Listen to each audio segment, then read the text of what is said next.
Hello and welcome. I'm really pleased that we have Dr. DWAIN Neil, OBE, Chair of Reach Society. And today we're going to be paying tribute to Emeritus Professor Sir Geoff Palmer. Good day, DWAIN, and I hope all is well. Hello, Rudy. Yes, indeed. All is well. Great, great. DWAIN, the first question to you relating to our great friend, mentor, and inspiration. How do you think Sir Geoff Palmer's work and values should be institutionally preserved and taught within our community over the next 25 years, especially during this Windrush centenary era, 1948 through to 2048? We're a generation away from the end of that centenary period, so a nominal 25 years to go. I think the whole question of institutionalizing his work and values has a number of components to it. So let's start with his work. He is strongly linked with Heriot-Watt University. They have a department that he founded on the back of his Barley Abrasion Process, and he's had decades of relationship with them. Indeed, he was the chancellor just before he passed. So I would expect that that university would lead the way in institutionalizing his work in the field of science. That for me is obvious, and I guess other universities may well want to cash in on that renown by doing something similar. But the question about in the community has a number of components. Sir Geoff was patron not only to Reach Society, but several other organizations. And I would hope they will all look at how they can use his values, use his symbol in their organization to penetrate and maintain a presence in the community. I can tell you, Rudy, Reach Society will be doing that this year because we've already started to develop the groundwork for an award for an exceptional individual from the Black community. Because, you know, Sir Geoff, as we all know, was one of our big brains, you know, and there can be no denying that. And we should extol that and encourage that in our community because we have lots of big brains in our community, but we need to showcase them around our community. The organizations he was actively involved in can do that. I think there is something else that we can do. Those who have a more political focus should be lobbying all the political leaders to change and upgrade the curriculum, because that upgrade in the curriculum will ensure that major contributors from the Black community, starting with the Windrush generation and subsequent generations, are taught in schools, starting in secondary education.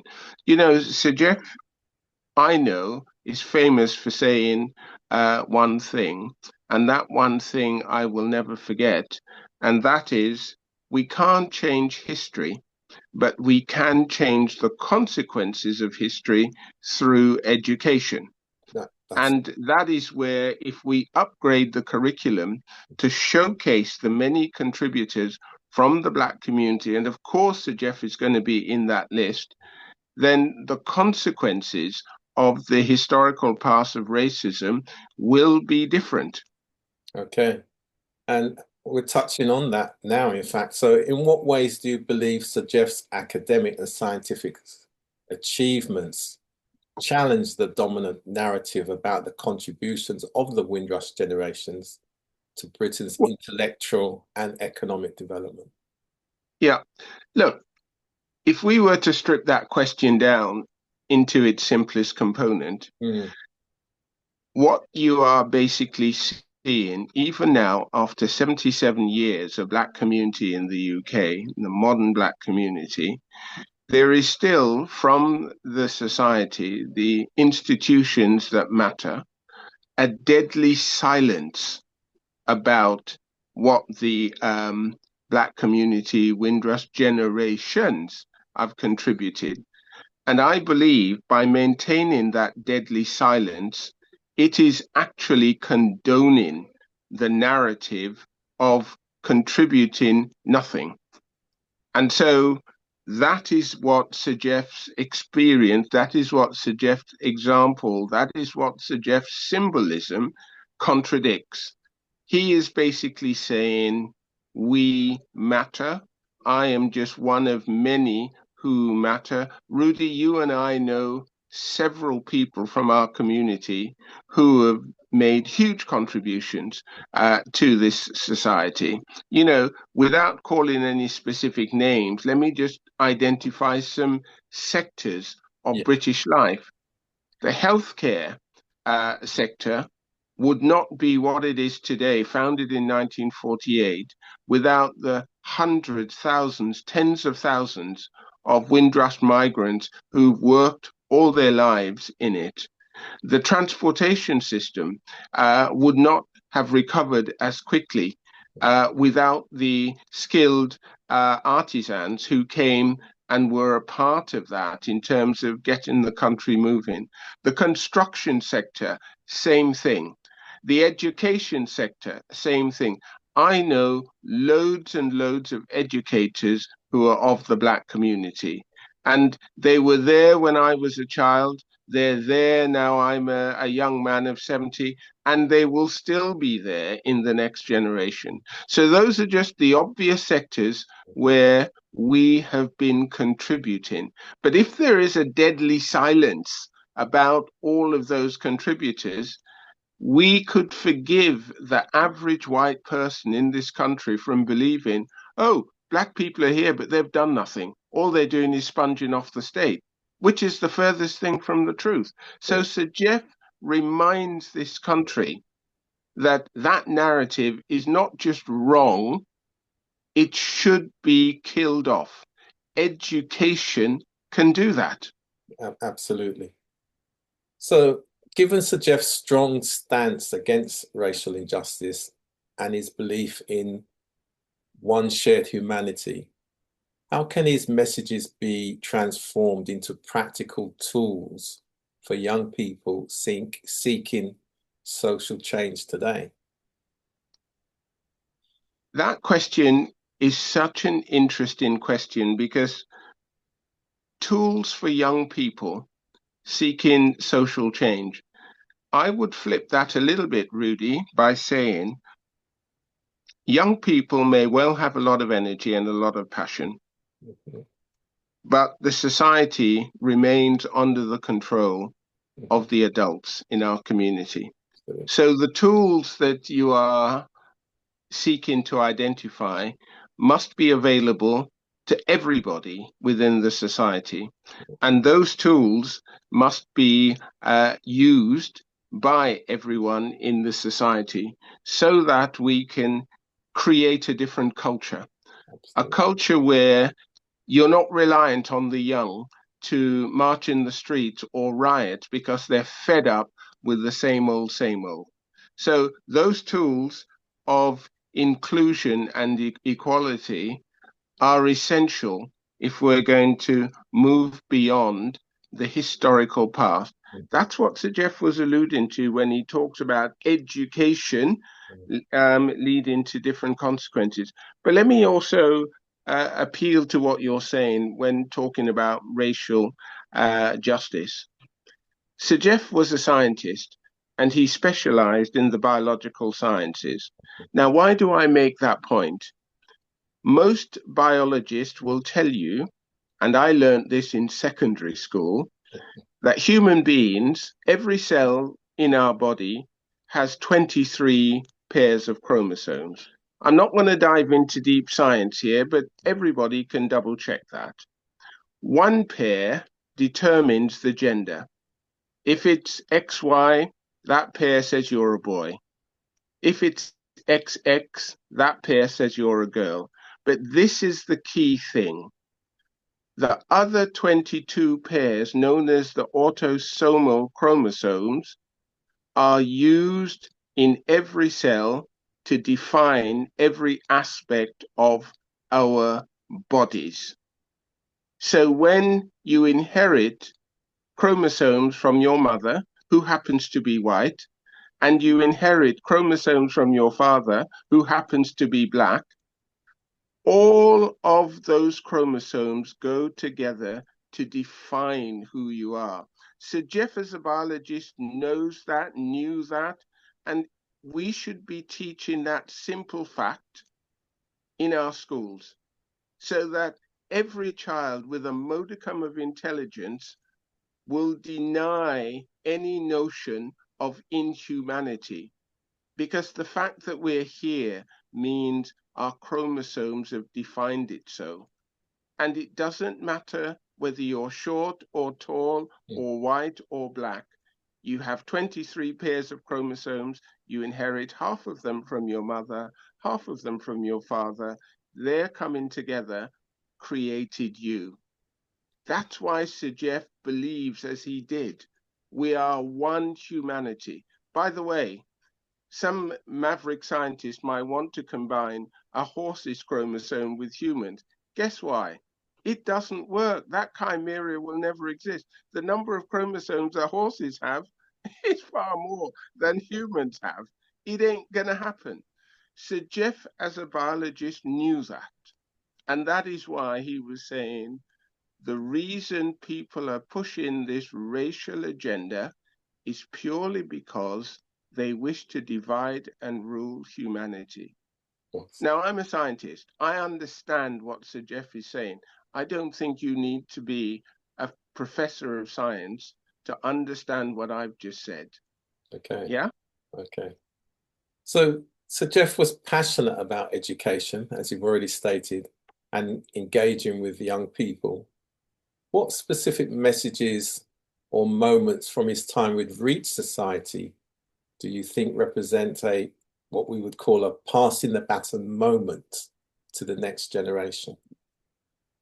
Thank you for that question, Rudy, because we were lucky enough to have Sir Geoff for 10 years as our patron. And his pearls of wisdom were almost endless. I had conversations with him every month in those 10 years without fail. But let me just highlight 3 examples of things he did which would fit under the heading of passing the baton. When we were looking to celebrate this year our 15th anniversary milestone, we talked it over with our patrons. And the December before we entered 2025, Sir Geoff basically made the observation. He knows a lot of community organizations, and he knows that most of them have not done as much as Reach Society to impact positively the community, and yet they make a big noise. He basically said to us, you as Reach Society need to raise your profile so nationally more people in our community, more people in society are aware of the work you're doing. And it was with that message why we discussed it and we approached the National Black Press and we, through The Voice, did an 8-page article about the society. There was another moment of passing the baton where during the Ask Our Expert series, we had a topic which was entirely suggested by Sir Geoff. He said, irrespective of where you choose to live, the most important thing was to have system consciousness, how the system works where you are living.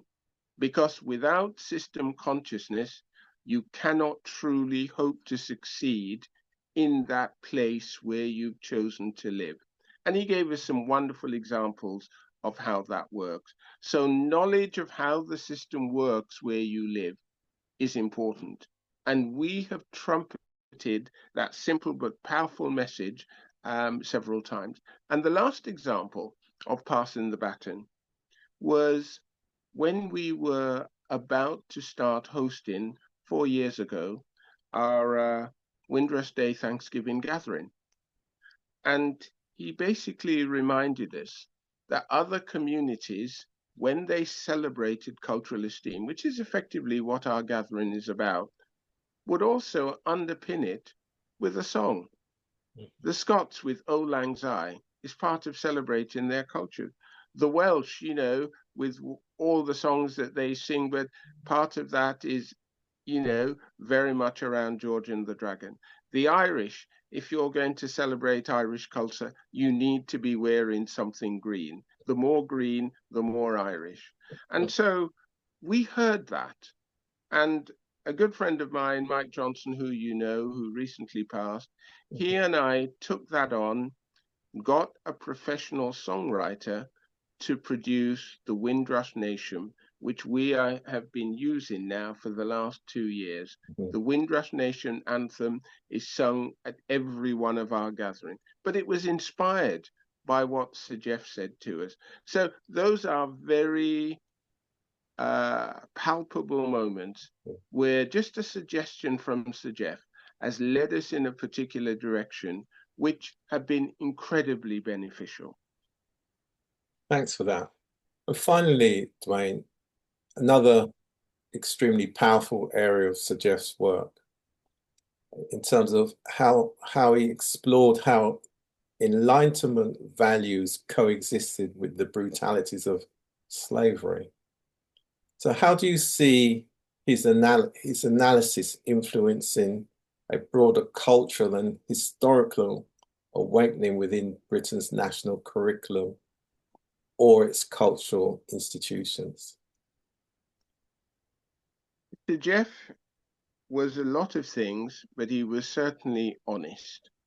And as an academic with a tremendous ability to analyze things, he could see the contradiction between the 1800s, when that whole Enlightenment movement was in its heyday. And while that was taking place in terms of fairness and justice and rights, he saw that the slave trade was ongoing in parallel. And again, it is because of that mismatch, that discontinuity, why he gave voice to that in his book. I believe he's given us the answer to what transformational impact it can have. Education is actually the answer to that question: how do we change the culture? Because by teaching about the Enlightenment, which is being done possibly at university level, but should be taught lower down, we should also show that this was taking place at the same time. This awful trade in human beings, this awful abuse of human beings was taking place. And it was wrong then, it's wrong today, and it will be wrong tomorrow. And it's only through education that people will firstly accept that this was the past, and people will also identify that this is unacceptable going forward, and therefore treat individuals, whatever their skin color, fairly and with respect. So Sir Geoff is basically flagged through his book a contradiction that has been there for over 200 years. But again, by not educating the population to understand what was going on at different times, then you're quietly condoning the abuse of people within British culture, people who have been in the British culture for a very long time. Cool. So thank you very much. So DWAIN, just before you go, if people would like to learn more about Reach Society and its work, can you just give us the website? Yeah, thanks, Rudy. Our web address is very straightforward. It's simply reachsociety.com. And in old money, it's www.reachsociety.com.